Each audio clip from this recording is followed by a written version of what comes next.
अस्सलामुअलैकुम। तो वेलकम है आप लोगों का एमरात चैनल में। आज हम 3 अपडेट्स पर बात करने वाले हैं। पहली अपडेट पाक नेवी के फ्यूचर के पोटेंशियल न्यू यूसीएवी की प्रोक्योरमेंट के हवाले से है।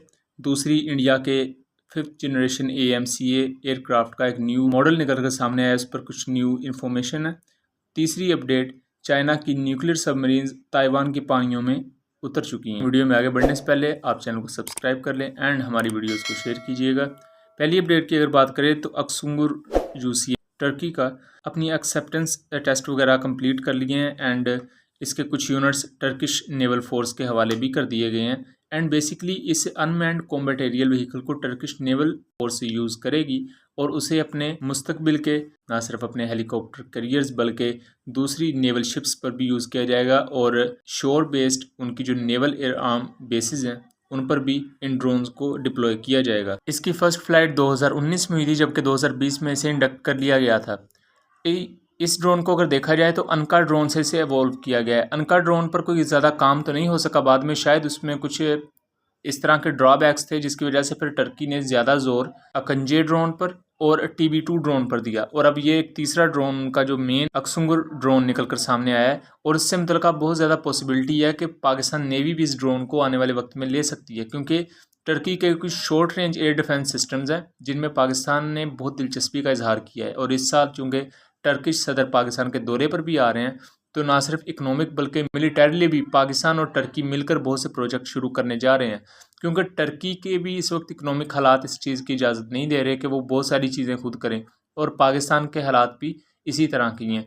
तो इस चीज़ को जब पाकिस्तान के PM गए थे टर्की के दौरे पर, तब टर्किश सदर ने भी कहा था कि क्या हो कि अगर पाकिस्तान और टर्की मिलकर बहुत सी चीज़ें बनाएं। एंड रिपोर्टेडली हो सकता है पाकिस्तान और टर्की मिलकर, जैसे इंडिया के हेलीकॉप्टर्स हैं इस तरह पाकिस्तान और टर्की मिलकर कुछ हेलीकॉप्टर्स वगैरह भी बनाएं। इस ड्रोन के काफ़ी चांसेस हैं क्योंकि पाकिस्तान नेवी मुस्तकबिल में अपनी UCAV फोर्स बढ़ाने पर तवज्जो दे रही है, क्योंकि इनके काफ़ी फ़ायदे होते हैं। छोटे टारगेट्स को तबाह करने के लिए ये बहुत चीप सोर्स है आपके लिए। जैसे दुश्मन की अगर एक शिप है उसके आप मिसाइल कनिस्टर्स को ही उड़ा दें या उसके या किसी शिप के anti submarine rocket launch systems हैं, आप उन पर स्ट्राइक करते हैं तो काफ़ी हद तक नुकसान होता है उस शिप को। आपको पूरी तरह तबाह नहीं करना, लेकिन उसके अगर मेन पॉइंट्स अगर आप नकारा कर दें तो आपकी नेवी के पास चांस होता है कि आप स्ट्राइक बैक कर सकें। एंड ओवरऑल पाकिस्तान की जो UCAV और UAV फोर्स है वो इंडिया से कई गुना सुपीरियर भी है और कई गुना बड़ी भी है।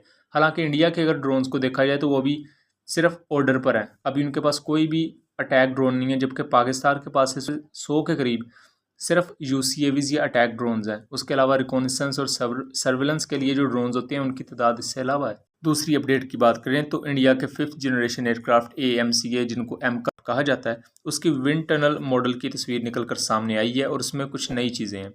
इस पर हम 1 बाय 1 बात करते हैं। पहला तो देखा जाए इसमें 5th जनरेशन जहाज़ों की तरह कोई ETOS सिस्टम या इलेक्ट्रॉनिकली ऑप्टिकल सेंसर्स मौजूद नहीं है। इसमें नॉर्मल IRST सिस्टम मौजूद है जैसा कि SU-57 में होता है। और SU-57 का मसला भी यही है कि उसका RCS काफ़ी ज़्यादा है, मतलब स्टेल्थ एयरक्राफ्ट होने के बावजूद वो एक स्टेल्थ एयरक्राफ्ट जैसा नहीं है। दूसरा एक चीज़ जो मुझे इसमें काफ़ी दिलचस्प लगी वो FSO सिस्टम है जो कि राफेल की तरह इसमें लगा हुआ है, यानी कि ये होता है फ्रंट सेक्टर ऑप्ट्रॉनिक्स। ये एक पैसिव डिटेक्शन सिस्टम्स होते हैं और दूसरे इसके बहुत से फंक्शंस होते हैं जहाज़ में। तीसरा, इसकी DSI डाइवर्टलेस इनटेक्स जो मुझे थोड़ी सी चेंज नज़र आ रही हैं, मे बी मैं यहाँ गलत भी हो सकता हूँ लेकिन मुझे यहाँ थोड़ी सी चेंज नज़र आ रही हैं। और रिपोर्टेडली इस पर 2 IRST सिस्टम जैसे सेंसर्स को यूज़ किया जाएगा, एक तो उसकोन के ऊपर वाले हिस्से पर, दूसरा बेली के नीचे। इससे हो सकता है इसका RCS ज़्यादा हो, इससे इसकी स्टेल्थ ख़राब होने का खदशा है और ये एक लेजिटमेट बात है, इसमें कोई शक नहीं। लेकिन आप जानते हैं कि पायलट्स को भी ट्रेनिंग दी जाती है कि उन्होंने किस तरह मुख्तलिफ हालात में अपने आप को मैनेज करना होता है। और ये अभी एक मॉडल है लेकिन इस मॉडल में काफ़ी ज़्यादा ऑथेंटिसिटी है, तो इस वजह से मैंने इसे मेंशन किया और आने वाले वक्त में काफ़ी देखना दिलचस्प होगा कि इसमें और क्या क्या तब्दीलियाँ होती हैं। तीसरी अपडेट की बात करें तो चाइनीज़ नेवी अपनी न्यूक्लियर सबमरीन्स के साथ और अपने एयरक्राफ्ट कैरियर्स के साथ ताइवान के पानियों में एंट्री मार चुकी है।